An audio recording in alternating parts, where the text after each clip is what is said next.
Welcome to the Cosmic Valkyrie podcast.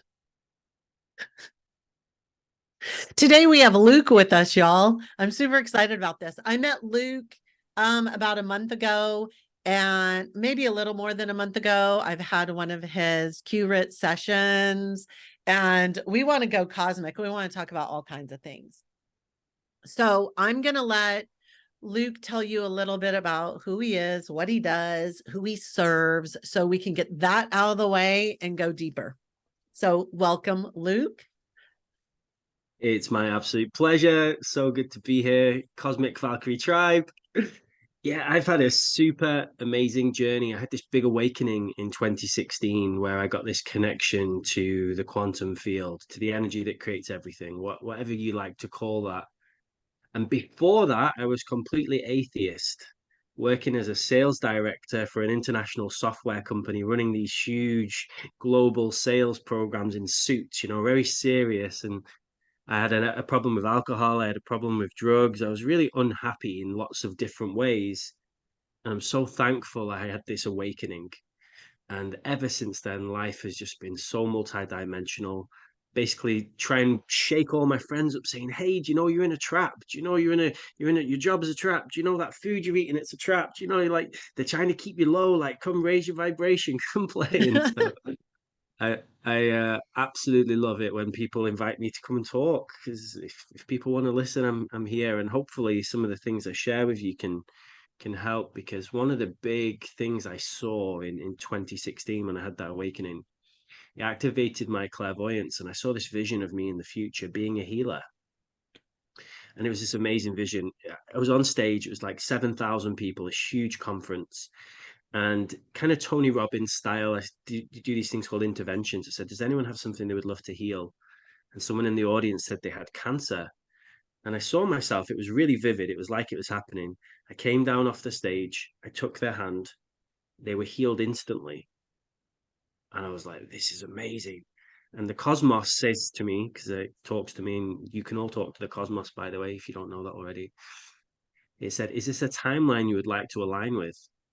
And I said, yes, this is like the best movie trailer I've ever seen. Like, let's go, stadium tour, healing people of all these diseases. And then it set me on this path. It taught me energy healing.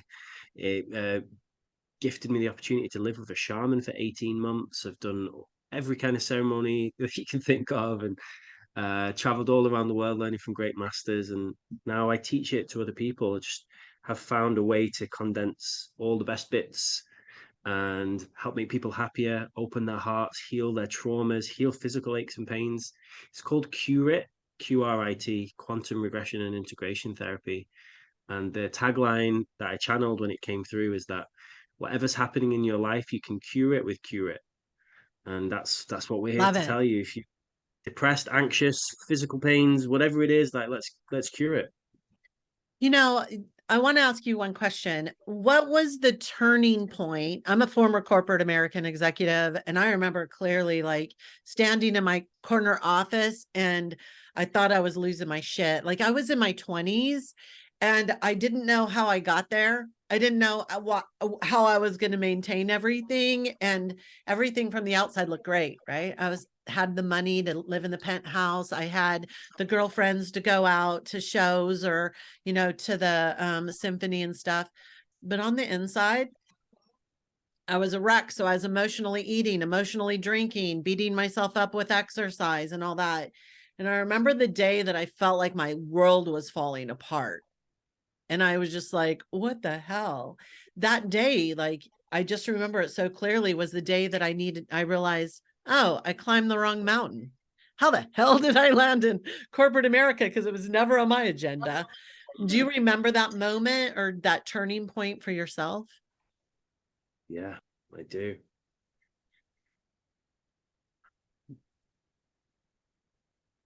Met my wife.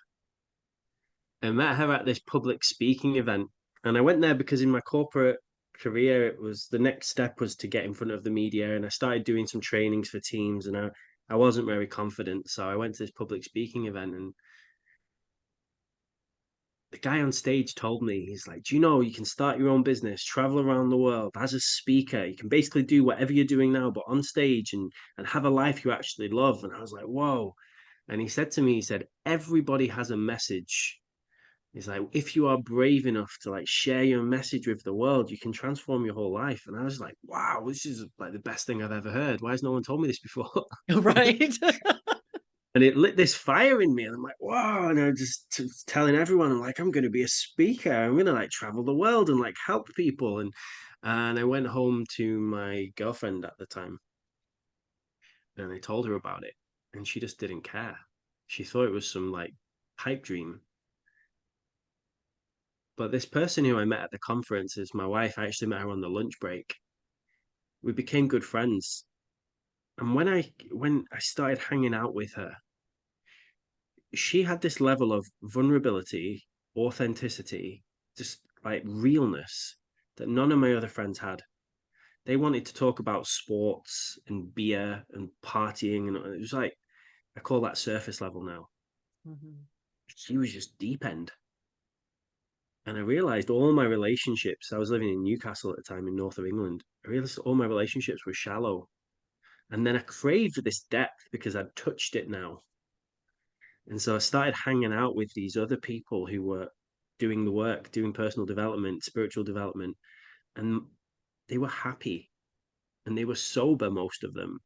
And they loved life, and they told me that they loved God. And I didn't believe in God at the time. I didn't believe in anything like that. But they were happy. So I got around them, and they were just the most phenomenal people. And they guided me. They got me into meditation, they got me into fasting.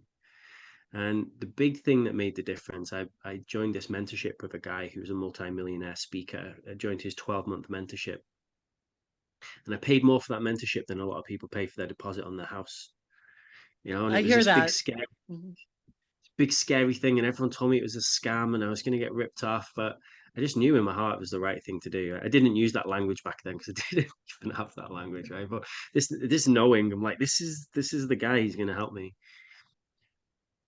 After 6 months of being on his program, I was a totally different person, unrecognizable. And so I'm so thankful for my wife, so thankful for the teachers I've had. But you have to be brave, everyone who's listening. I was brave enough to travel to a personal development event to learn public speaking. I was brave enough to join this guy's mentorship. I was brave enough to start meditating, even though it was really hard for me. I was brave enough to keep doing sessions and going into my traumas, even though that was, really uncomfortable.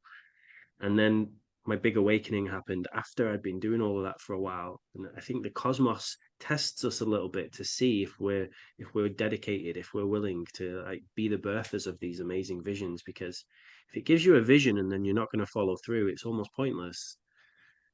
And so it's Right. like entices you to see, are you going to stay the course of this? Can you focus? If you can't sit down and be still and like meditate, or if you can't do that, heal your own trauma first, it's going to be really challenging to hold a big global, birthing of these amazing companies like we're doing now, these conscious businesses. Right. So it's my advice to everyone, like as a starter, learn how to meditate, learn how to get quiet with yourself, learn how to listen to the whispers. You don't have to be sat down like a monk. It's not, there's so many ways to meditate. You can meditate while you're dancing, you can meditate walking through the forest. Like, find a way to get connected to that little quiet whisper. And once you can do that, everything will change. A couple of things that ring true are the oh, I remember when I first wanted to start a business and how many of my friends thought it was ridiculous. And they were wrapped in to the societal norm of having a job. That's ridiculous. And nobody supported me except for my husband. Like even my mom and dad were always supportive, but it's like my closest friends were like, this is the most ridiculous thing. And they never wanted to talk about it with me. They would want to talk about their jobs all the time. And it was so boring to me. All I wanted to talk about was personal evolution and expansion and ascension. And they're like, no, like that. And so I know that for me, when I really got in the deep end, Like all those, and I tell people on this journey, those people will vibrate out of your existence. I didn't even have to say I was no longer associated with them. I just was at a level where I'm like, the road was only walking one way anyway. So once I stopped walking it, but it allowed for more people to come into my life that were in alignment. And I love the concept of testing, because I remember the moment that I realized that this journey is for the rest of my physical life. And I was like, oh shit, there's no end game. Like I have to be in this for the long haul. And I tell people that want to start a business too, like it's really important to understand, like I'm never going to retire. It's not a job. It's not something that I just like am dabbling in. This is something that I want to do for the rest of my life. I cannot see doing anything different. Right. And so, but when you realize it, then when you realize the seriousness of what you're here to do and how you're supposed to help people, it enables you to become really serious about your business. And I think that shifts everything because you don't see it from an employee mindset or perspective anymore. You see it from how can I serve? How can I serve more people? How can I keep moving? Right? I believe life is supposed to be fun. Right. It's supposed to be enjoyed, to be enjoy, right? To enjoy your life. And when you love what you do, like this is joy for me. This is so fun. I don't know what questions you're going to ask. I don't know what's going to come through. I'm just open to all of the magic. And someone might hear it and message me and be like, "Luke, you just changed my life." And like, I want to come play with you. When can we come? When can we do some sessions or whatever it is? Right? It's like you don't know the possibilities that you create when you just share and speak. So I love it. Anyone who'll listen, I'll come and I'll speak. This is such a joy for me. So why wouldn't you want to keep doing that? But most people's work is not joyful. And I'm not saying every aspect of what I do is joyful because, when it comes down to doing my admin, like that takes some dedication on my part. I have to really like put my big boy pants on to get my admin done. But I'm still looking for that perfect PA or VA to come and like take that Oh. over. Hmm. And I've kissed a few. I've been kissing some frogs and trying to find the prince, to come and like do that. So finding a way to be in joy. And when I was with my old friends and they want me to meet them in a bar and they want to get drunk, there's no joy there for me anymore. But I Mm-mm. used to love it, or I used to think I loved it. It used to satisfy something in me that I needed, but I just grew out of it. And Neil Donald Walsh, he's a famous author. He wrote some books called Conversations with God. I did a few interviews with him on my YouTube channel. If anyone wants to go for search, just search Luke Scott Neil Donald We'll Walsh. tag it. We'll Um, tag it too. One of the things he shares a lot about is as you evolve spiritually, your idea of what is fun changes. And you can tell that how evolved a society is based on what things they find to be fun. And he says we will get to a point like most other civilizations on other planets do, where we no longer find violence fun. And so people will stop being violent. Well, no one will watch violent movies. No one will play violent games. No one will watch. No one will enjoy being violent in any kind of way. We won't enjoy alcoholism anymore. We won't need to, and it's this beautiful idea that we get to choose what is joyful. And so that's been my truth. I love dancing, singing, playing, hanging out with friends in the forest. I love playing with my daughters. Nightclubs are just no fun for me. It's more of a nightmare now. So, I used to work in the music industry. I used to work with REM, and even while in my time with them, I began to lose interest in going to see live music anymore. It's like I get excited at the thought, but then no, then I have to like drive. I have to be surrounded by all these people that are gonna, it doesn't matter what show. It's different when I think about going to New York to the Met. I love symphony, I love the orchestra still, but really when I talk to my audience or my clients about the dream life that I have created in the here and now, it's yesterday spending all day gardening, like getting everything spring cleanup. It's, hanging out with my husband on the patio afterwards for a glass of champagne and then making dinner together. Like my life, I never needed a Bentley in the driveway or a Porsche or anything like that. Joy for me is in the moments like just like being the simplicity, right? It's not, and there's no FOMO. There's no like, oh, what could I be missing out on? It doesn't exist. Because we're both hypnotists and we do hypnotherapy, right? So we see the programming, how conditioned we are to think we need these different things. And when you turn the TV off, everyone, if you have not turned your TV off yet, like get that news off, don't watch adverts. Like if you need to watch a show, watch it on some kind of service where there's no adverts. But even then, just be careful because within the show, there's all these different things making you want a Mm, Bentley, making you want whatever. Right? So right. when see the mass hypnosis, it's magical because you free yourself from all of that. And I love memes. They bring me so much joy. I find it such a great medium for communicating. And there's this meme I saw recently. It said, old people, I'm sorry. Going to bed at 9 p.m. is amazing. You were right. If I make it that late, I wake up at like 3:30, 4 o'clock because I love mornings. I love that energy in the morning. I'm more productive. I too fast. I do the circadian fast, but um, I remember being in my 30s and my early 30s and my girlfriends being like, every winter, you never go out. You like just stay at home and knit and stuff. And I'm like, yeah. And then pretty soon it just became all my life is that. I just stay home, go for my walks, go for hikes. My husband and I go do ciders. And the group of friends has shrunk, but it's the quality. I have more close-knit friends online that live in other parts of the world than I do in my own neighborhood. And it's perfectly fine. It's amazing. Let's Yeah. get into some of the sticky conversations though. Anything, ask away.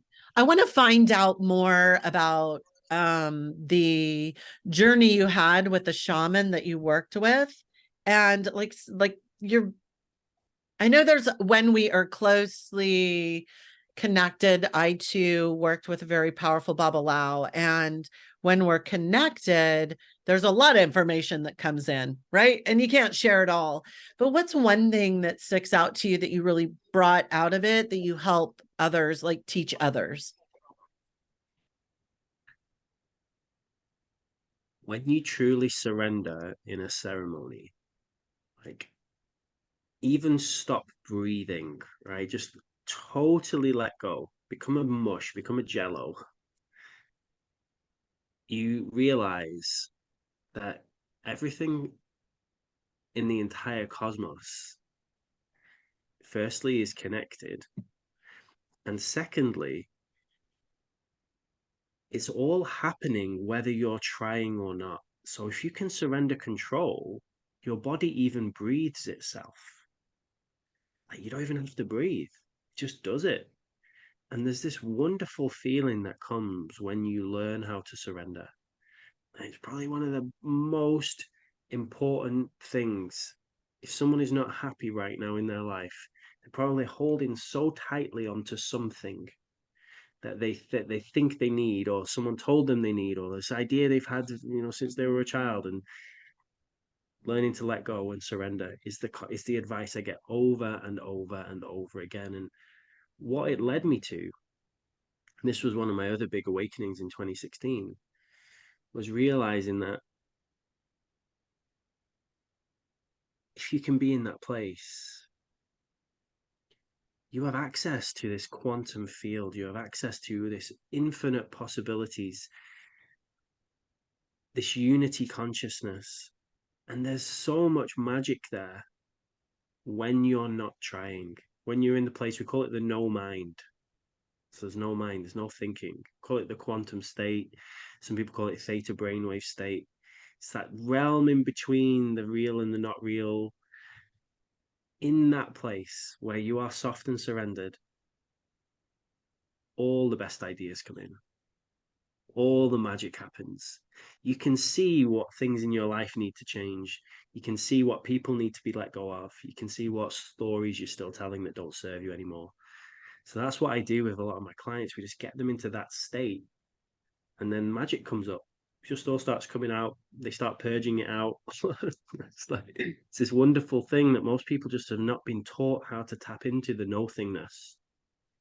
So do you believe that um, learning how to surrender is a continual process, or is there an endpoint when you have reached the ability to completely surrender? I'm pretty good at it. When I get a massage, if I as soon as I lay on that table, I become a jello. I'm just like, I am surrender because I'll trust the person who I only let Yeah. people work on me who I trust. So if I trust that person and they're taking care of me now, I'm in their hands. And that level of trust and surrender, it's something I had to work on. There was lots and lots of layers to it. There's probably traumas from your childhood. There's probably things from previous lifetimes. There's probably things from the collective consciousness that you need to clear as well. And I would say at my levels of trust and surrender, if I'm in a room with 100 people, I'm almost always the person who trusts and surrenders the most, almost always. But I love it when I meet someone who's even better at it than me. But it's this easefulness. And there's a speaker called Abraham Hicks, and they Mm. talk a lot about how most people wake up and straight away they're paddling against the stream. They're like always thinking about all these bills and challenges, and they're resisting everything, and they're so tense and tight. And it's like just let go, just allow the stream to take you. And I really love that idea, and I don't resonate with everything that Abraham teaches, but I really like that idea. I think, yeah, you can really feel it when you're just not resisting, you're not paddling upstream. A big way to do it is with the breath, everyone. If you just take a nice deep breath into your belly and out, and just see that on the out breath, there's this magic that happens. Maybe just try one more time, taking a nice deep breath into the belly and out.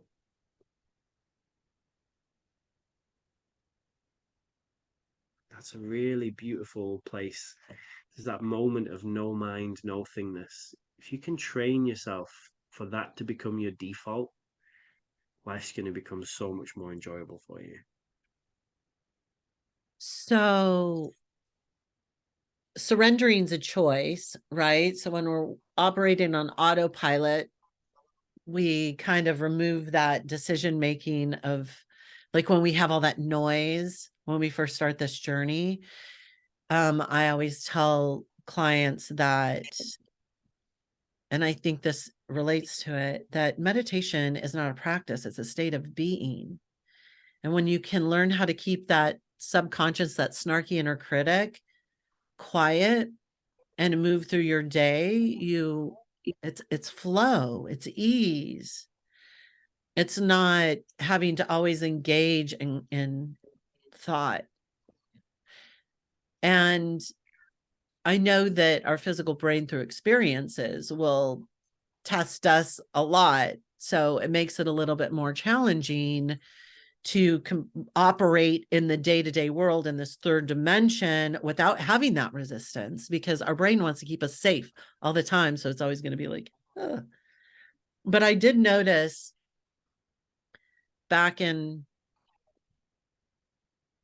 February, January, when we were going through all that shadow work and all the beautiful shadow work, that a new level of surrender moved into my life. And when we worked together and you did Q-Rit with me, that a big thing with me is I was all just like, don't attach to the outcome, don't attach to the outcome. I didn't realize how much not attaching to the outcome was holding me back from what I wanted, because even though I had a clear vision, I was blocking myself from surrendering fully to, I can be unattached to an outcome, but still be focused on my desires. And so I was like, oh, trust. That's another thing for trust the process. There's no wrong answer. There is no wrong action, as long as we're moving in the direction with the path of heart, right? The path of love, the path of heart, whatever you want to call it.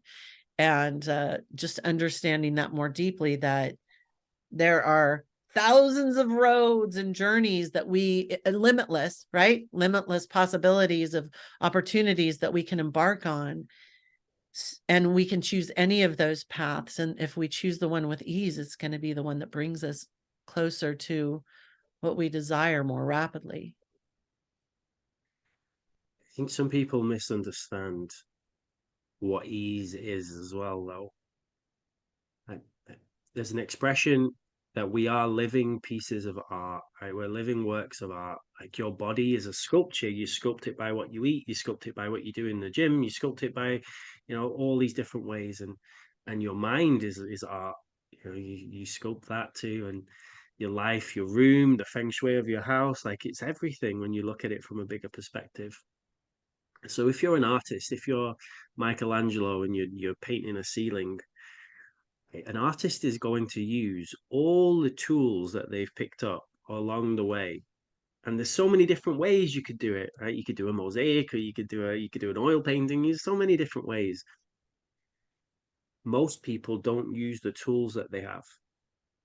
Like your brain is a tool, and it's an amazing one. You can come up with the best strategies ever. You can just sit. Your mind is a supercomputer, more powerful than any spaceship ever made, right? It's like that's what you have between your temples right now. But most people don't use it. They don't learn how to use it. You can go and take a course on super learning, accelerated learning, and you can become a genius if you're not already one. If you don't class yourself as one, you can become a genius in like a week. Super easy. There's loads of courses. Just go look up super learning. Most people don't take the time to learn how to use their bodies, learn how to use their brain. And then we come to the spiritual side of things. They don't learn how to use that inner guidance either. And everyone is different. So there's this system called human design, which I've dived deep into for like 7 years now, and find some parts of it really powerful, and some parts of it I don't really resonate with as well. Same as a lot of systems. Take the bits that resonate. If you go into any system like Myers-Briggs or human design, you'll see we're all so different. And you have to learn how to use your vehicle.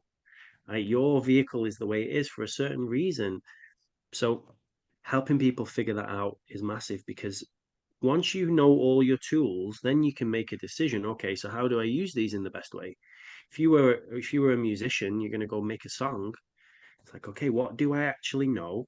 What skills gaps do I need? Do I need to bring someone in who can do those things, or can I actually figure it out myself?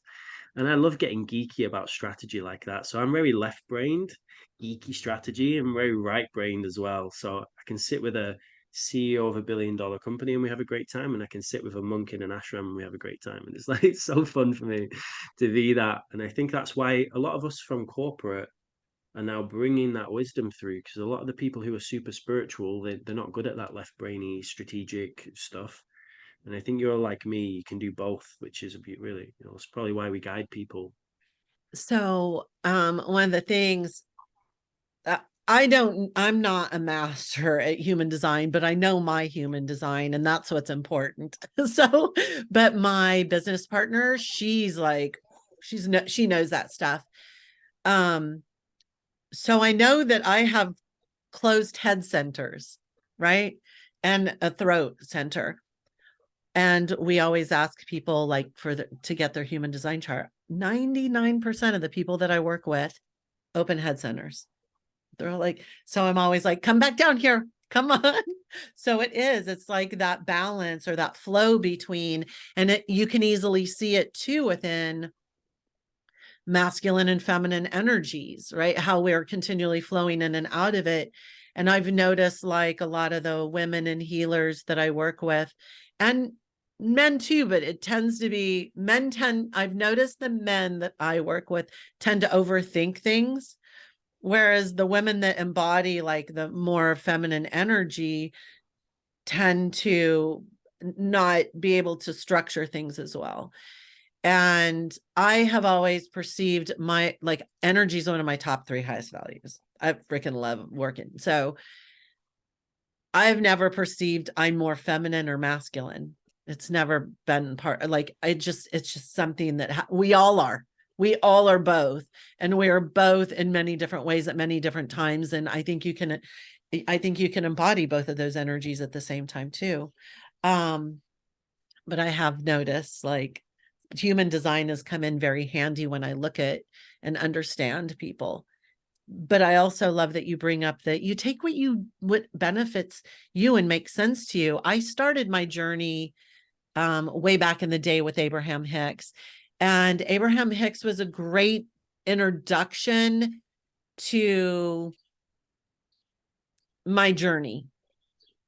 And I think it's really good. And some people go really deep with Abraham Hicks and continue that journey. It was a good entry level for me to be able to start going deeper and really understanding more of the ancient and cosmic laws and really dive into that aspect, because that was what really made more sense to me.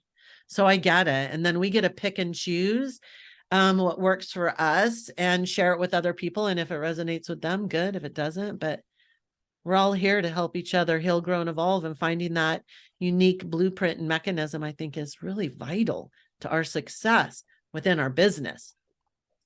Yeah, it's one of the things we teach in Q-Rit. We have a whole module teaching you about your divine DNA blueprint. We're all here with this unique blueprint. There's another system called Gallup Strengths, and it basically lists out all your strengths. And if you're like me and you together, or any two random people, the chances of our strengths being the same is like less than winning the lottery.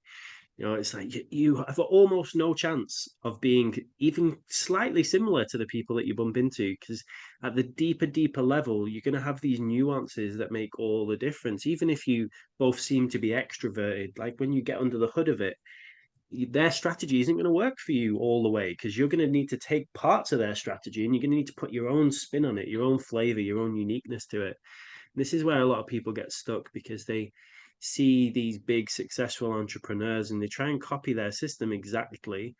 And I think the best coaches that I've worked with anyway, they try and help you find your unique way. So I just had a client yesterday. I don't tell them anything. I'm not telling them do it my way, because that's my way. Like the chances of that working for them are minute. But I'm saying let's find your way, and this is a really cool thing. So I like systems where it gives a lot of room for you to bring your own flair, and that's what we do with Q-Rit as well. Every single Q-Rit session you have will be different depending on which practitioner you go to, because we don't teach a script, we don't do any of that stuff. Because when I learned hypnotherapy and I had to do scripts, it was so boring. It sucked. Oh, Like it's so, long scripts. it sucks the life out of it. I couldn't. Even when I first started, I was like, I write my own induction for like my generalized lessons, because it's very specific to my cosmic, like whatever, like to show people that journey of how big and complicated their luminous self is, and imagine it, within your own self. But scripts are so boring. My husband's a chef, and pardon me, he always says, well, when we're talking, I'm like, yeah, growing a business. And I think this is an analogy that really can make sense to people.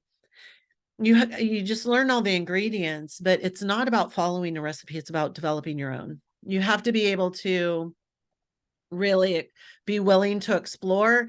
And society has taught us that, and I don't know when this started, that I watch a video once and I should have it mastered, and then I learn that strategy and then I can just move on to the next. And it's like, no, is that how you learned algebra?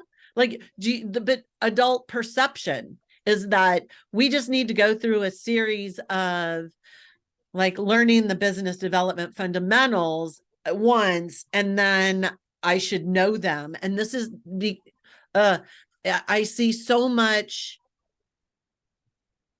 destruction in that belief system, because then if they don't get it right away or they don't see the results, then all of a sudden they start blaming themselves. And it's like, it's not you. It's just that you haven't given it time. You haven't really allowed yourself. So our brain is telling us, do this. And I'm trying to figure out when we learned it, because it definitely wasn't in university. We were still learning how to like be open to the process. Then we get out in the world and all of a sudden we expect more from ourselves. So I see them getting and working with me and implementing fundamentals, and then, well, that's not working. What am I doing wrong? Did I do the wrong thing? Was it and they have all this self-doubt, and it's like, it's not you. Like, letting go, like, the key to success is understanding your self-worth. It's like the turning that thermostat up on finances is all related to your own self-worth. It's not about the things that you're doing. The more you love yourself, the more money you'll make, because you're stepping into your authenticity on a new level, right? But it's like the strategy part, and somewhere in society, we learn that we're supposed to learn things immediately. And if we don't, then it's us and we're doing it wrong. It drives me crazy. You know what I'm talking about? Yeah, one of my mentors runs this 3-day event, and I went to that exact same event about 20 times. I committed like 20 times three, so 60 days of my life. And I'd seen him teach the exact same thing, but I picked up different things every time because he was slightly different and the audience was slightly different. And the word I like to use is intensity. So it's the intensity with which you learn, but you can also learn how to learn. There is an art of learning. So you can learn how to speed read, you can learn how to do different things. A lot of people don't geek out the way that I geek out. So I prefer retreats. I prefer like, so I'm doing a 2-day Q-Rit training soon. It's 2 intensive days. Like you are in the world of this for, 2 full days and you get immersed in it. A lot of people want to do like an hour here and an hour there. And I just find it's not intense enough for the transformation. If you want to be a great salsa dancer and you go to one salsa lesson a month, like in a year's time, you're not going to be a great salsa dancer. Like do a salsa dancer lesson every day, for a week instead. Do 12 days in a row, an hour a day. You'll have way better than doing one a month. I love And that people don't really analogy. get that intensity piece is where a lot of people go wrong. They're not strategic with their intensity. No, and I'm the same way. And I normally will do like 2-day workshop. And then the funny thing is I just hosted one, and I'm working on doing a training. Don't do that. I'm sorry, I had to snap at my cat because he got injured and he wants to jump, and he's not supposed to be jumping or anything like that. Don't do it. Um, he's looking at me like, what? So just this past time, I did like a 4-day money mastery, money mindset thing about a year ago. And I'm like, oh, I want to take that and I want to leverage it and I want to really make it fun. And I was like, but I want to have fun with it too. And I'm not even doing it live, but I decided, screw the like 1 hour or like 30-minute a day videos. I'm going to compile it. I'm going to make it more on brand. And it's probably going to end up being an hour and a half deep dive intensive that they watch on their own. And then we come together and discuss for more coaching. And I'm like, I don't really like the whole, here's just a little bit. Here's just a little taste. I mean, I'm always about rapid transformation. That's my human design, closing those gaps. And you can't do that one go around. Somebody watched this video, and it's been researched that if you went to one of his retreats, right, and you weren't taking notes and you weren't like going out and applying it, if you just sat through that one, in 30 days, you will have lost 97% of that information. Right. So it is that way of interacting and being part of your knowing, like it all starts with commitment. You can move really, really fast if you're committed and you're like, I'm going to do this as long as it takes for as many times as it takes. Or you can move really slow. It's up to you. Yeah, I love having support systems. So I'm in a few different masterminds for different reasons. One of my mastermind groups I've been in for 4 years now. We meet every single week and we push each other. So we have that like consistency. We're always updating each other on our goals and we support each other and we we call it love nudge. We love nudge each other to like become exceptional. And so having an accountability buddy, having a coach, having a mentor, having some way that you can make sure you get whatever you're saying you're going to do done. So with my client yesterday. They set a goal and they said they're going to do it on Friday. And I said to them, okay, do you want me to like fully kick your ass to get this done on Friday? Because they're scared to do it because our ego, a beautiful ego, keeps us small and keeps us safe, and they're scared to do this thing on Friday. And I'm like, do you want me to make you do it? They're like, yes, make me do it. So I make them do it, you know, because that's what you need sometimes. And I love to think about tribes and communities. And I know we talked about this in our Q-Rit session. I think the way our society is set up is far less than optimal. Hmm. Everybody's so isolated and they're trying to do everything by themselves, and it's not how nature works. Nature is a system, and the system supports itself and it supports each other. And if we all lived in an actual tribe, if we had 150 people and we all lived together, and you told me your goal, you would see me every day or like most days, and I would say, how's the goal? How's the goal? Do you need any support? Come round to my house. I'll help you. Of course, I'll help you. You know, we don't, someone would be a great marketer, and someone would do your photo shoot, and someone would help you record your album, and everything would get done, right? Because we would live in that place. But the way our world is set up right now isn't like that. But if you think back to your corporate days, it is like that. You can get up from your desk and you can go and see the sales team. You can get up from your desk and you can go and see the design team. And it's like it's kind of like that. So how can we create a similar ecosystem for people so you don't feel alone? And that's what we're doing with Q-Rit. So we have our tribe. So everyone who comes and learns quantum healing and Q-Rit, they are then in the tribe, and we all try and support each other. So I know you're going to come and do a training for the tribe. Hmm.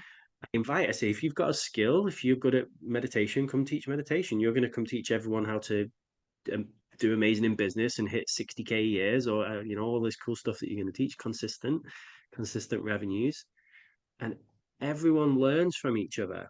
So we're trying our best to emulate that online because we have people all over the world who are in Q-Rit.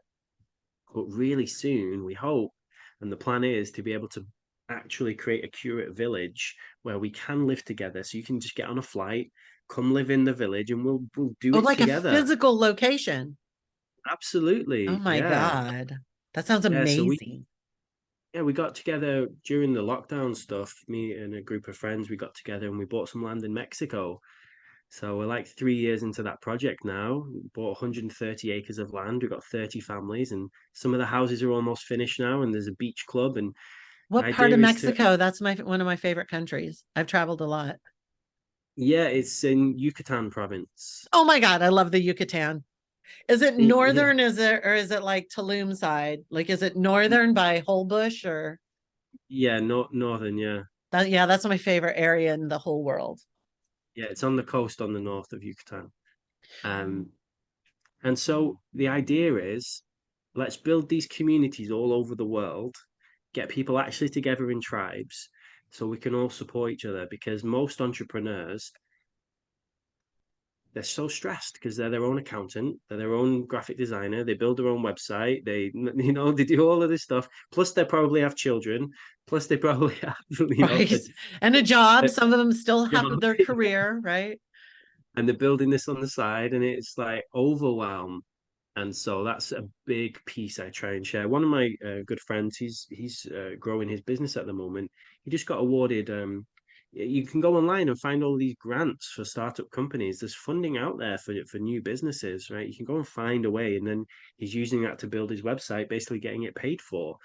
Well, a lot of people don't think creatively enough. One of my mentors, he said, "There's no such thing as a lack of resources, just a lack of resourcefulness." I Right? love Most that people don't get because resourceful. I always said one of my mentors said, um, entrepreneurs are resourceful. Be resourceful. Be resourceful. And I always like all my life, I've always been resourceful. My dad taught that to me. I what really resonates with me is that this whole concept of entrepreneurism or even self-development uh as an alone game is the biggest myth that holds people back from success. Thinking that you can build a business by yourself It's one of the biggest myths. Now, you as an entrepreneur, you have to learn the strategies, right? You have to have a willingness to know how to do that. But you can never do it alone. Like I host a mastermind, and I totally get what you're talking about. Like one of our women, I have dyslexia. I'm terrible at editing. I will never edit anybody's sales page. No, that is off limits, but we have people in there that will. But like somebody did a ebook, and I was like, if you want me to, I can go through, and one of my degrees is in art, right? And I was like, I can do the layout and make it look really pretty, and it can be on brand for you. I did it in like 2 hours, done. I'm like, here you go. Anyone else want that? And I think it's fun for me because I get to be creative. It also enables them to have, a better presence and curb appeal, I suppose. But it's that community. It's understanding that you don't have to do all this alone. Like, that's what we're here for. You don't have to forge out there on your own. And this is the beauty about masterminds too, right? The people that join into a mastermind aren't looking to somebody else to give them the answer. We're looking for help and guidance and understanding, but we know that we are the answer. Does that make sense? And if you take it even more cosmic, everyone, since we're on the Cosmic Valkyrie show, once you learn how much support there is for you energetically, where do you think your ideas come from? Have you ever really thought about that? If you get an idea to write a book or create a course or start a new business, like where does that idea come from? And how much of that energetically already exists before your antenna even receives it? And if you start playing in the quantum where time doesn't really exist in the way that we think it does, then that book exists somewhere already. That course exists in another place and it chooses you to be the birther of it. So it's not like you're doing something that's never been done. There's an idea about reinventing the wheel. Like, you can tune in and listen to those whispers and you can be guided step by step. Sometimes I get woken up at like 3 a.m. I grab my notepad and my pen and I just start writing out entire business plans. I've got 20 something business plans I've just written out, I'm like, wow, that's amazing. And I send it to my friends and I'm like, look what I just, and they're like, yeah, that's amazing. And I'm like, so do we want to do this? Because I can't do 20 businesses at the same time, right? But does anyone want to do this? Does Like, anyone want I to do it, right?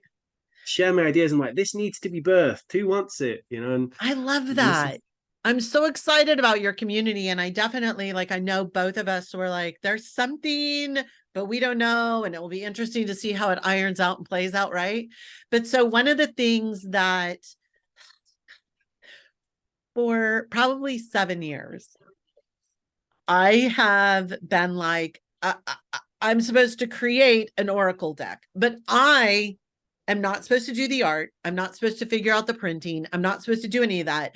I'm channeling the information, and then somebody else is going to go through and add their bits and like edit it and make it legible or understandable to people, because I need sometimes that translator when it comes to written word. And I'm like, I thought it was going to be this January. I was like, I started downloading all the information and all the cards, and I know like the concepts, but I'm like, the artist is out there.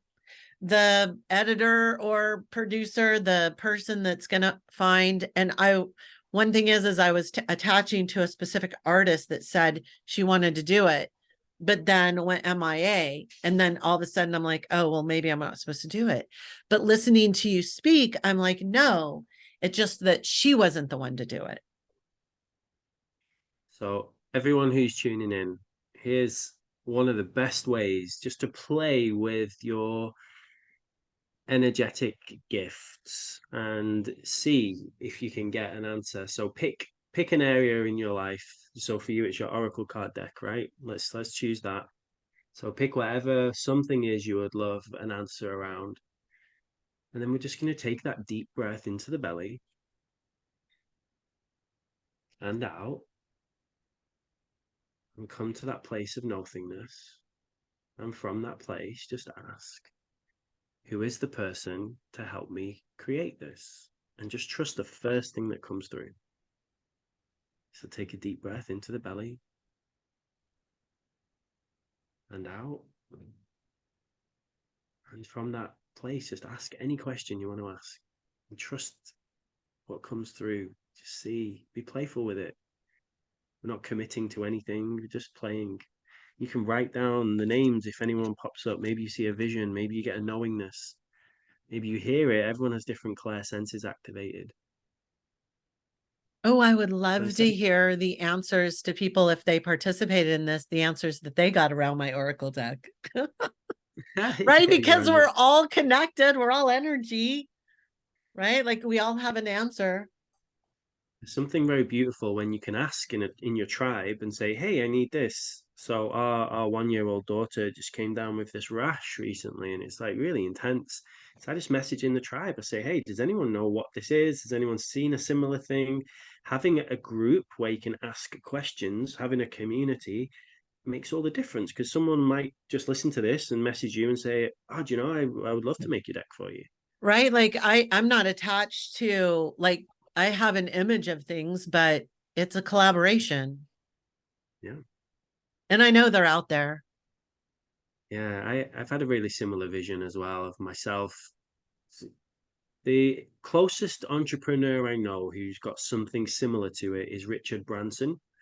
And Richard Branson's a fascinating individual because he has a huge team, and he can just have an idea for a company, put in someone who will start that company, someone who's an expert, who's better at him than it. They will start the company. Someone else will do the finances, someone else will put the team together. So his speed from going from idea to making it happen Mm. is really, really fast. And I've seen the same idea for myself. I have like thousands of people in my organization. I meditate, get shown a vision. It's like we need to build a chain of schools in Kenya. And I go to the people in the organization and say, who'd be excited to come and build a chain of schools in Kenya? Who wants to be the project manager? Okay, cool. You're in. Here's the funds. Here's the people. Off you go. And I don't have to be the person who builds the chain of schools in Kenya, right? Or whatever else, the other idea is. The team do it and they're excited about it because I'm the visionary. That's my superpower. So then I could launch 10 visions in a day if I had the right team. So that's one of the things that I'm working to, and maybe yours is similar or something along those lines as well, because the people who are the visionaries don't have to be the people who implement it. So one of the things, and I'm going to utilize your method, is that um the mastermind, and I realized that not everyone's designed to be an entrepreneur. We know that, right? And there's nothing wrong with working with others or working for others. And there are coaches that will hire you to be a coach. You don't have to be an entrepreneur, but then there are the people that are like, no, I am born into this. There's like, personally, I could not be one. It is, it's not even a choice. It's who I just am. But I know that people that it's not, that don't have that drive and passion, it's really hard for them to get the business off the ground. And I'm really opening up to seeing what my mastermind can become, because even the people that are in there, I'm like, do you feel it? I'm like, it is different than any other mastermind out there. And the beautiful thing that I love is that the women are always like, I don't know what it is, but your ability to gather the community, the community building, right?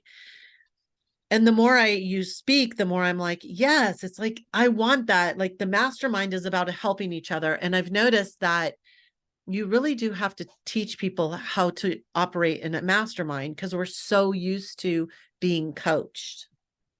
So like, but the women that are coming in are like, let's do this. Let's do it. And the men, right? But it really is like building, it's not just about the mastermind, it's about the community and why people like you and I continue to stay in masterminds for years. I was in the same mastermind for like 7 years. That was the longest. And then I outgrew it. And I kind of am in that spot where I want to build the one that I want to be in. And that's kind of part of it, right? Like I want that level of, I want to help people get to that level of consciousness and beyond me, because these people are brilliant and it's available to them. And then like us just like blow shit up. I always say I'm not creating a ripple, man. I'm creating a typhoon of transformation. I want all of us to get together and just like screw the frickin' whip ripple. No, typhoon. And I'm like, now I'm even talking to you, I'm gaining even more clarity, because the ability for us to lean on each other's strengths, which a lot of them I don't think are yet. And I'm like, let's just like, and I say, do you feel it that there's more to this mastermind? We're all in this together. And they're all like, yeah, yeah. But the definition of what it is, we're like evolving into it, but it makes sense. More community and collaboration within helping each other in our business endeavors. Yeah, there's a lot of things I find are like repeated when I work with people, especially if they're not where they want to be right now. Firstly, most people have no idea what they actually want. Right? That's like they have no idea. So I say, okay, how can I help you? And they say, I don't know. It's not where I want to be, but I don't know what I need. So that's like get clarity on that. Second thing is if they do know what they need, they're usually not able to ask for it. They don't know how to ask for it. They feel embarrassed. They're not good at asking. And it's like crazy to me because that's just not a part of my beingness. Like if I know you can help fill a gap I've got, I'll say, hey, can you help me? And then the next piece is actually trusting people and surrendering to it. Because if you're micromanaging people all the time, it's not going to work. And that is honestly a piece of the trust and surrender game I'm still evolving into. When, like in my business, stepping into the CEO role and having a VA that I trust completely, who's like better than me. That's what Richard Branson says. Hire someone who's better than you at the job. Right? Having a web developer that's better than me, having a marketing team that are better than me. That's the Right. surrendering the next level, right? There's always next level. So can you just give someone your keys to the shop and trust that they will do a good job? So that trust and surrender piece often means most people don't even let the people in their team do their job. You don't even let them because and when I hired someone last year, I said to them, "Look, you are better at this than me. Don't ask me for permission. Like I don't know how to do what you do. If you need clarification on something, let me know. But I've hired you because you are an expert at this." And they were like, "Are you sure I don't have to ask you about anything? Because that's not how I usually work. It's called decentralized. So it's a decentralized organization. It's like, yeah, you don't have to ask me when you want to go to the toilet. You don't have to ask me if you're going to do this. Like Right. you know what to do it. And it's a very different way of doing business, but I think it's the next level of business where you're not relying on a hierarchy, like someone to tell you that this is okay and rubber stamp everything you do. So that might be something that's really useful for everyone who's tuning in because get clear on what you want, learn how to ask for it, and then trust the people to deliver on what you've asked. Make sure that they are able to do it. It makes sense. And your perception, like the way you think business should, right? But might be going. When we moved into the age of Aquarius. So before this, communication was from the top down in business. So the boss man and then down to the minions. But with this Aquarius energy, it's all about the communication is in the gathering and communication up and seeing the disintegration. And we're witnessing it, especially in America, the fall of the few. And even though it's a hard time and it's very disruptive, but we see that transition coming. And it really helps me like kind of see the direction of where I can take this mastermind and the qualifications from everyone that's in it and how it can aid in the growth of more transformation for everyone. I want to ask you, because I know we're getting late and I don't know how much time you're allotted, but I want to ask you about your As much 13. time as you want. We can talk Okay. for 2 days. That's my limit. We can go until I have to teach the class later on today. Okay. So let's talk about our 13, because we both connected with this 13. When I very first, so I've been a master hypnotist for a long time, and I was, so when I decided to move my business into group programming was 2020 or something like that. And that's when I started getting really clear about the vision of my business and what it was supposed to look like.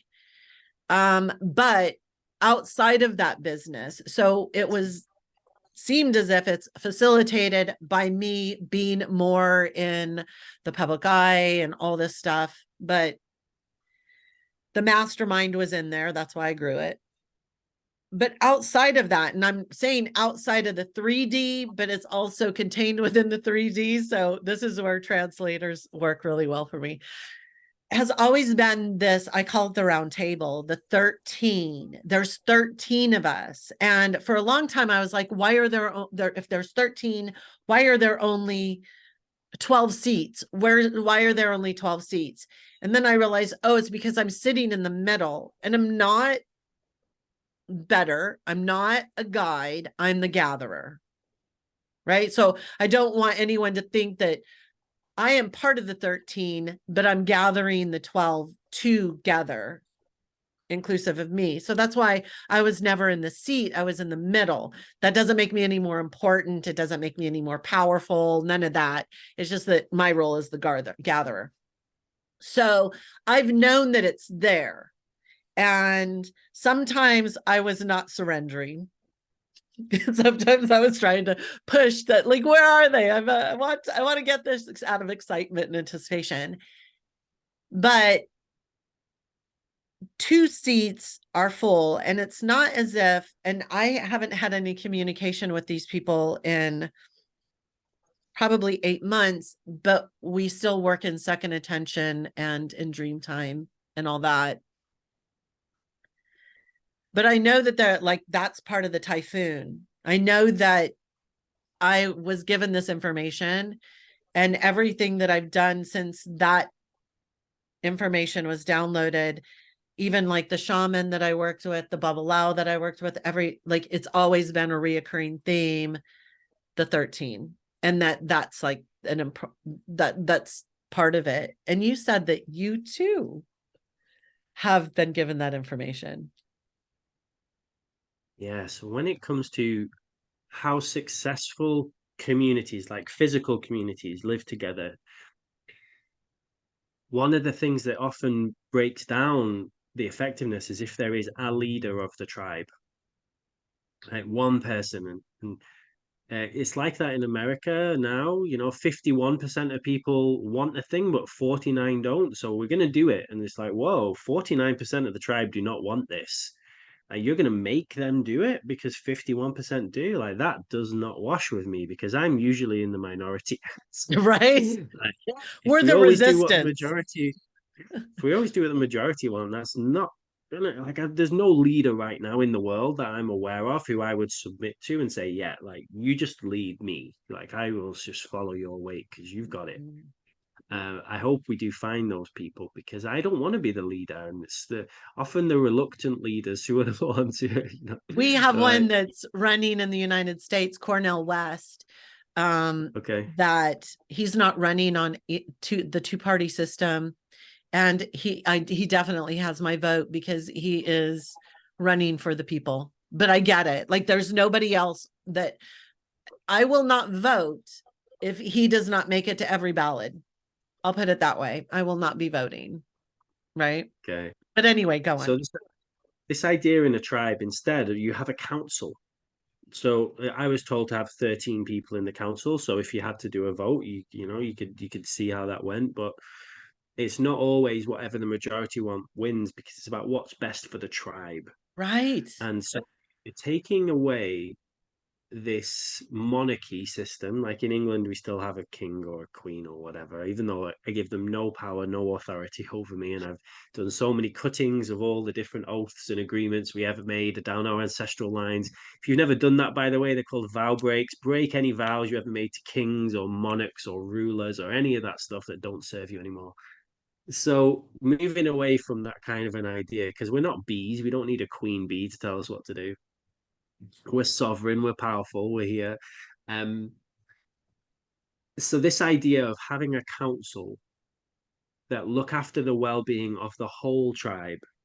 Now, that council, the way I've seen it, that has to be shifted, kind of like a jury, like the jury system. It can't be the same people for too long. It has to shift constantly so that the tribe is always getting fresh ideas and it's not taken over by certain kinds of people. But in my own personal world, when I connect in spirit realm, you can go and visit your guides and they appear as Mhm. this council. And there's a great modality called Life Between Lives by Michael Newton. I've got the book here, and Yeah. he teaches a similar thing. When you go to Soul Kingdom and you're choosing your incarnation, you go before this council and you kind of you talk to them about what you'd like to experience, and they give you wise guidance. And I love this idea of having the right kind of counsel. So having the 12 or the 13 or whatever it is, people that you trust to do what's best for the project, means it's not up to me who comes and lives in the tribe. Hmm. Just because I don't like you or I don't resonate with you doesn't mean you can't be a part of our tribe, because maybe the council do love you. Maybe you're just not my person, and that's totally okay as well. This is a way, if we go back to like starting schools in Kenya as a project, that's just one of the things that I see is really important. Uh, it would be a council of people who would run that. So in corporate, we use these different project management tools. One of them is called Scrum. So, you have different ways to manage projects effectively. And it means I'm not the boss. I'm the visionary. There's a trusted council. And kings do have a council, I guess, in traditional ways, but they have their advisors. But ultimately, they make the decision. And sometimes it's a coin flip, isn't it? Do we go to war or do we not? It's like flip a Sometimes it's not coin. even up to anybody. They just like send billions of dollars to Israel Yeah, without even it going through a decision. or any of these crazy wars that have ever been launched. This I just made a post today. There's an idea that if you have $20 billion, you could end homelessness in the US forever. Yeah. $20 billion, Yeah. and we You spend could house trillions. Yeah, everyone that is homeless yeah, with $20 and we billion. and we spend trillions every year on this war machine. And it's insanity. It's absolute insanity. And in the UK, Uh, the latest statistics are that 25% of people in the UK are reliant on food banks. So 25% of the UK, 16 million people don't get enough food. 5 million children every day in the UK do not get 3 meals. That's in the UK, right? And the government made a vote to decide, should we spend billions on these submarines armed with nuclear warheads when 5 million children are going to bed hungry? Like, how is that even a And they decision? voted for the warheads, I'm sure. Of course they did. Yeah. And We so, just had this a similar thing too. So in the state of New York, we don't, even if it's really bad snow days, we don't take snow days. It has to be catastrophic here because of the amount of children that would not eat that day. And we similar passed a bill, but ours was to eliminate food vouchers from school systems. Our educational system is ridiculous. yeah. And yeah, it's just I was reading in an Economist magazine about Social Security. So in the United States, we pay into Social Security the minute that we start working. And when it first started, we were paying in 2% of our paycheck. 2%. That sounds pretty cool. And the people that are in Social Security now are losing their benefits because they're running out of money. Because they're running out of money in the Social Security. Get a load of this. It has gone from the origination from 2% up to 7.6%. If they would have just taken 2% out of their bank or out of their paycheck and put it into a savings account and then transferred it into a high interest loan, like a CD or whatever, they would have over $6 million today. They're taking 7% of our paycheck out, and my generation's never going to see any of that. So all these people that have been paying into it for decades aren't going to have any money. And so their answer is just work longer. Just work longer. We have 87-year-old women working in Walmarts on such little income, like such little amount, that they're not supposed to be there. They're not supposed to be working. And literally all these investment, I should get out. I get really passionate about this. We're literally killing off our older people through neglect. It's amazing that you get so passionate about it, because my challenge to everyone listening, and I already know you're doing a lot about it, is let's be the generation that ends this. Let's be the generation that changes this system. When I'm 36 years old now, when I'm 76 years old in 40 years' time, there cannot be wars on this planet. There cannot be genocides. There cannot be hungry people. Like that is never happening, because we're going to change that system. And when I was 5 years old, there were these adverts on TV to donate £2 a month to Africa to build wells.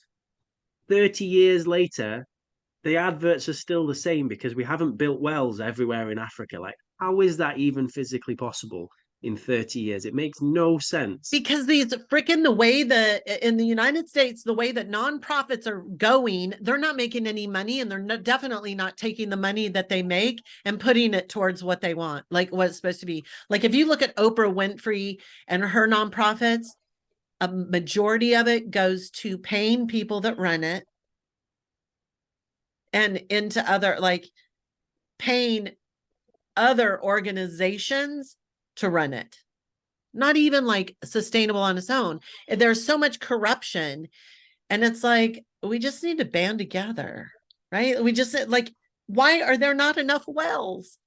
And why is this shit still happening in Sudan and Darfur and the Congo? Like, why does everyone feel the need to buy a brand new iPhone every year? I just got told that my iPhone's so old that I need to order my charger online. And I'm like, I will not update this thing. It is still working. If I updated it, it would shut down, right? And I'm like, why do we like become more? Okay, so I'm a manifesting generator 6-3. I'm also an Aquarius. All three phases of my life are revolution, and I'm 57. So I'm in my last phase. So I'm taking everything that I've learned. And there was a time when I wouldn't speak out. When I first started business online, my coaches would be like, don't be polarizing. Don't talk about, politics and, these things. And I listened to them. Well, I'll tell you, once I hit 55 or something like that, I was like, fuck all y'all. I'm going to talk about this shit, because if I don't talk about it, it's never going to change. And nice. If you don't like it, that's okay. You can shut off the podcast, but I am going to talk about women's reproductive rights. I'm going to talk about, we just had a court hearing 2 weeks ago where old fucking white men in their 70s were determining what organs could shut down on a woman before it would be okay for her to have an abortion. They said, and I quote, if she no longer has brain function, should we be able to give her an abortion? What the fuck? Revolution, baby. We're taking them down. And I love, like, a bunch of people can talk shit about this new generation of young people, but they're the ones that are storming the campuses. They're the ones that are going to go down in history. They are leading even us older people into a new state of being. And you know what I love? Like, us Generation Xers, we're all about revolution. We're like, I told Brian, I'll put a bunch of guns in us menopausal women that are 57 Gen Xers. We'll go over there and take care of the IDF. We're not afraid of those motherfuckers. I'm like, I don't have anything. And especially the conscious ones were like, this is just a physical body. I'll take it on. So that's a little of my 2 cents and who I am. We've definitely got this beautiful wave of empowered women who can come, and the mama bear energy is powerful, right? When it's activated, and it's been suppressed for a long time. So I'm all about supporting the mama bears, and I love it. And if we lived in a tribe, again, I'm always coming back to the tribe, the wise elders, the ones who've lived the life, they would be the ones who would guide the tribe. And that's what we're missing now. And I think one of the beautiful things when I hear you speaking, if more of the people who are in their 50s or 60s or 70s or 80s, if you speak out, like, come on, like, let's do this, like, guide me. I'm like, I'm a baby. I'm just doing it because no one else is doing it. Like, It's so I nice see to the have need. somebody to guide you. That, like, my last my mentor now is in his late 70s, right? And it's like, you've been around this planet and off this planet a long time, man. Walk me through it, like, help me understand some of this stuff. And he really helped me, like, start letting go of caring if I'm like, I tell people, talking about genocide, talking about women's rights, that's not political, that's humanitarianism. That is not about politics. It's about accepting humans for who they are. And as much as I hate those white old men that need term limits in Congress and stuff, they're human too. They're human too. And I I'm really I love them, but I don't have to like them.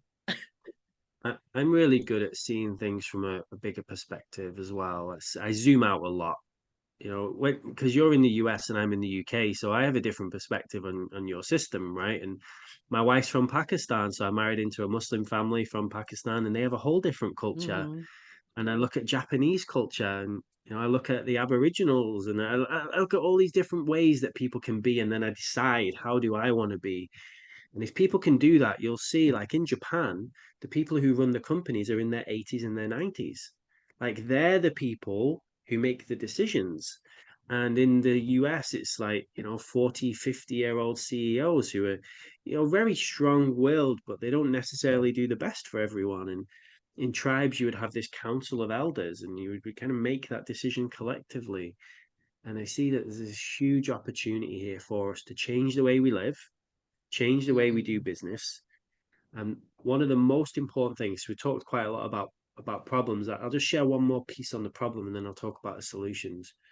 So a lot of the charities and the government organizations and the corporations that claim to be philanthropical, they're actually not. Mm-hmm. There's some documentaries that came out that a lot of the big charities in the world that are supposed to be helping children actually traffic children. It's like Mm-hmm. insane. And there's these whole now organizations going and like proving that they are causing more harm than they are good. And the governments in these countries don't want people to be wealthy and abundant. They want them to be poor and not have water. I volunteered at an orphanage in Kenya for 3 weeks. They still have to walk a mile to get their water, right? And it's wild how this whole system's set up. So if we come to a solution or a proposed solution, and we're going to come back full circle now to what I told you about in 2016. Neil Donald Walsh has channeled these amazing books, and he talks about what more highly evolved beings do on other planets. And it's this real interesting thing, even if you think it's totally made up, like if you just hear it out. So these more highly evolved societies, they live in unity consciousness. There's no separation. So you're a part of me and I'm a part of you. So if there are children starving in the UK right now, and some other part of us has billions in their bank account or trillions, there are trillionaires on the planet. That can't exist in a civilization that has unity consciousness, because you would just give to the other people who need it. And so my solution I'm proposing to everyone is if we can help people to not just intellectually understand unity consciousness, but experientially understand it.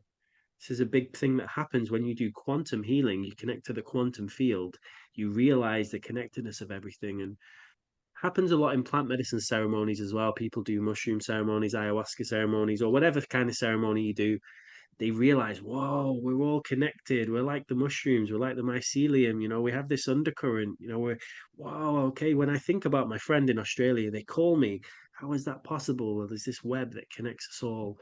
Just bringing people's awareness to that, because where I'm at in my life right now, I can't hurt another part of me, so I gain.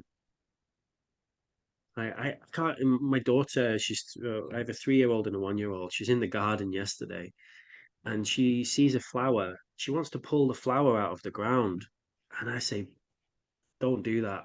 Like that hurts my heart to see." Like she's like, "Daddy, I want to pull it out," and I'm like, "It's a flower, like, but she's a kid." And I used to squish bugs when I was a kid, and it's like this interesting thing because we're just not aware.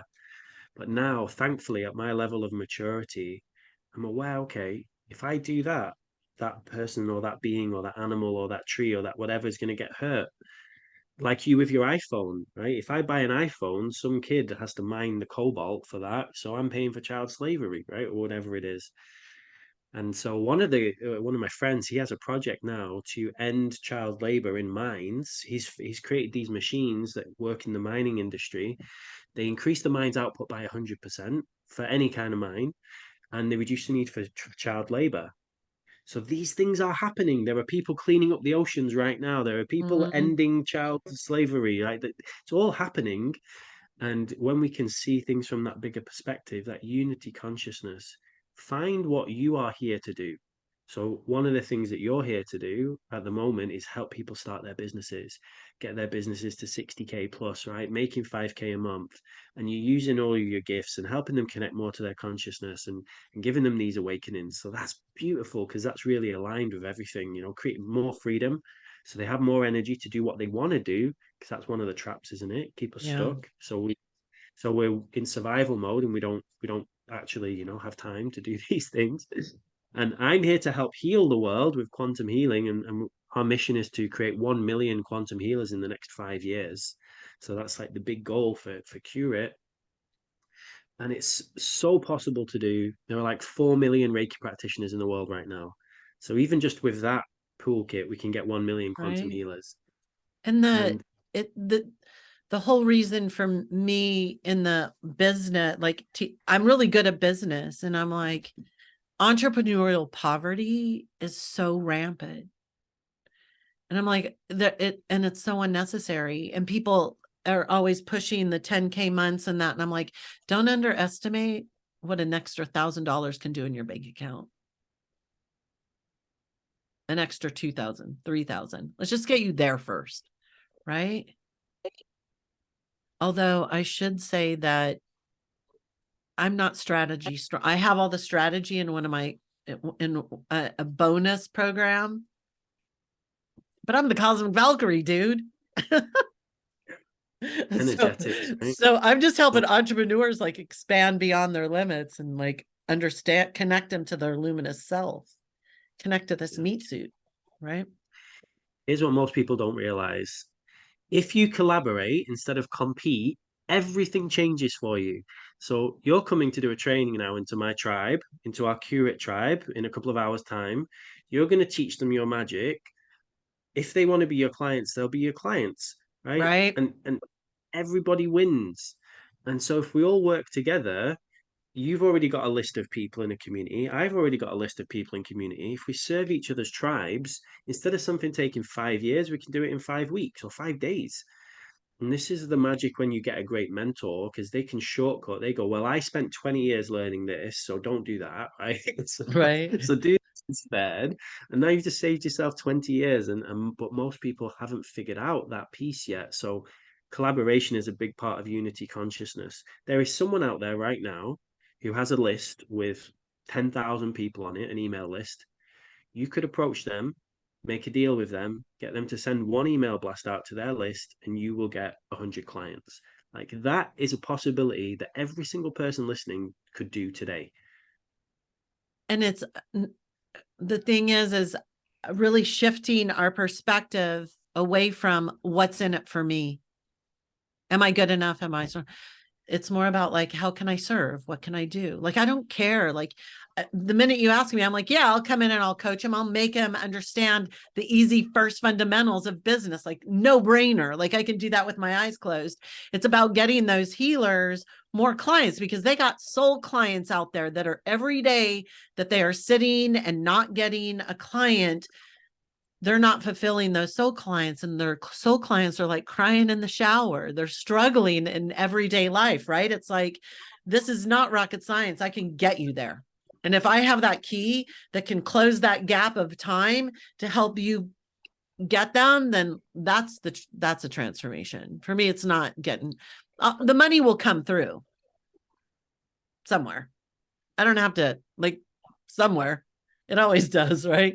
But it's like really understanding that every time one of my mentors said, like, instead of asking if you're good enough, ask how you can serve. I'm like, There's so many different ways to play it. There's a speaker called Grant Cardone, and he has Grant a book called Cardone. 10X. He says every day his thought is just like, who's got my money? Right? Who can I talk to today that's got my money? There's someone who wants to transfer money into my bank account today. Like, who is that? It's this fascinating idea. He's like, when he buys a house, he's not using his own money. He's like, I'm going to use someone else's money. It's called OPM, other people's money. He's like, okay, I'm going to go out. Warren Buffett, one of the most famous investors, he says if he needs $1 billion for a project, he will not spend a penny of his own money. Right? He's going to go raise $1 billion, and I love getting inspired by this and calling out to all the conscious billionaires, like, let's get 20 billion and let's end homelessness. Like, screw the government, right? They're not doing it. They have no intention to do it. They want to keep people poor. Like, that's part of their job. That's in their job description. And the African government want people not to have water for some reason, so like, we have to go around it. And it's just humanitarian aid now in Palestine, right? It's crazy. They block the aid. It's insane, right? Everything. And we were crying, me and my wife, because we're really sensitive, I've and cried about it too. when people were starving in Yemen, Oh, it's like, yeah. wow, how is this possible? Like, come on, everyone. And we make videos about it, we do events about it. We're like trying to shout, like, come on, there's people literally starving here, and 40% of the food produced in the US goes to landfill.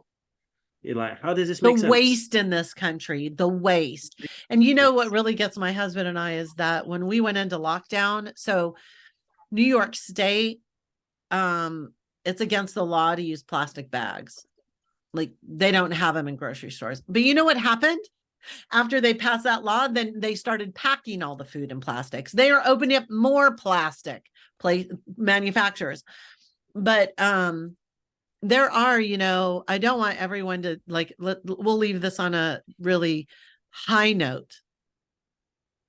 There are people out there that have millions and billions of dollars that donate millions and billions of dollars every year to make a difference. And I personally know some of them, and I know, like, I think it was Elon Musk's ex-wife, that, like, he holds on to his money like nobody's business, but she, like, take it, do what, like, go make a difference with it. And it's like, so there are people with a lot of money out there that are able to and do make a difference with it. And we are definitely some of those people. My husband and You I specifically donate to World Central Kitchen since he's a chef. That's where our heart is. And but like your community, my community, we have community of people that's their dream, is to be able to give back. and you can use the quantum, you can use these cosmic forces to manifest things even without needing to be restrained by money. So I created a group called the Visionaries, and we were meeting like once a month, and it was kind of like a mastermind, but it's totally free. If anyone wants to join that, just search for the Visionaries with Luke on Facebook. I And probably should you do come in, that. you come and you pitch your idea. You say, hey, I want to build a retreat center and I want to run these kind of retreats. Now, someone else in the group says, I already have a retreat center. Just come and do it at my place. Now, whoa, we've just collapsed a 5-year plan and it's happening Right. instantly. And this is like the magic when we all start talking and sharing. So whatever you want to build right now, someone's probably built something similar. And like, can you just work together in the short term and speed everything up? And I guess if anyone is feeling a little heavy, because I know we touched on a few heavy things, I'd love to just impress upon you like this is one of the greatest times to be alive. I call this the Great Awakening. Yeah. Like the speed at which we can create things now has never been seen before. The technology we have now, even doing this podcast, like millions of people could watch this. You could post one video on TikTok today and get a million views, like every single one of you. And you don't have to be a good speaker. When all of the lockdown stuff was happening, there's one guy, he's a construction worker. He's in his hat, he's in his construction gear and he's just passionate. He starts sharing passionately from his heart. Millions of views. Everybody's sharing it, right? It's real. People want real. You don't have to be super polished. If you are super polished and real, amazing, but just do the Yeah. real from art right now to start with. Like you can make a big difference if you're brave enough, like we are, to start speaking out, running workshops, coaching, guiding, creating courses. Great, but maybe you will just inspire one person who then goes and does that. Maybe you're not even the business builder. In the visionaries, we talk a lot about having the people who have the visions and then the people who are the supporters. Maybe you're a supporter, maybe you can come and help me, maybe you can who knows how you can support your community, but we don't speak to each other enough. So that's one of the things I just Yeah. hope you can all take. Like if I can help you in any way, let me know. If Lynn Louise can help you in any way, like reach out to us, let's figure it out. You don't have to do it all by yourself. There are millions of people in the world right now trying to do the same mission that you're doing. There are millions of people right now trying to help people make more money. There are millions of people right now reforming the education system, millions of us. And it's just, can we talk together and share resources and share ideas? I think that's the next level. I love that. This has been so valuable. You know that we'll have to do it again too. And um is there anything like any links that you want people to know about? Or I know that I'm going to get your programs and stuff so that I can put them in the description here. But do you have a Facebook group or what social media platform do you like the most to connect with people? Yeah, for anybody who's vibing on what I'm talking about, I've given Lynn Louise a link so you can have a completely free quantum healing Q-Rit session from myself. If you pop that link below, just click it, put your details in, and everything will be explained to you. So come and use that firstly, like that's like an entry point. You can upgrade any area of your life. Just plug in physical issue, mental health issue, like whatever it is. Closed heart, you want to increase your business, just plug that in, go through the process, and have an expansion. That's the first thing. I'm doing really well on Facebook at the moment. Just Luke Scott the third, Luke Scott I. I'm doing really well on Instagram, futureproof_Luke. And my website is lukescottofficial.com. That has all the links. If you go on my homepage, it has all my social media links on there as well. And Perfect. if you are a conscious billionaire, let's do it. If you Right. are someone who can support us, let's do it. And if I can support you, let's do it. Um, you're amazing, every single one of you. Even if all you do is when you go to the supermarket, you smile at that checkout clerk that no one smiled at all day. You look them in the eye and you ask them, how are you doing? And if you're like me and you do that, you'll see they do a double take. Like, what? You talking to me? Like, yeah. And you make them remind them that they're human, or you sit with a homeless person, or whatever it is that you do. Like, it makes all the difference. Ripples and then tidal waves, right? Right. Like you said. So we can do both. And thank you for listening. I feel energized. I love doing these things. It's I so do fun for too. me. I'm like all jazzed up now for today's masterclass because I will teach some strategy, but then it's going to go, I don't know where. I teach intuitively, so we'll just see where it goes. Thanks everyone for listening. I will plug all of the links down below. And just remember that we're all here to help each other heal, grow, and evolve.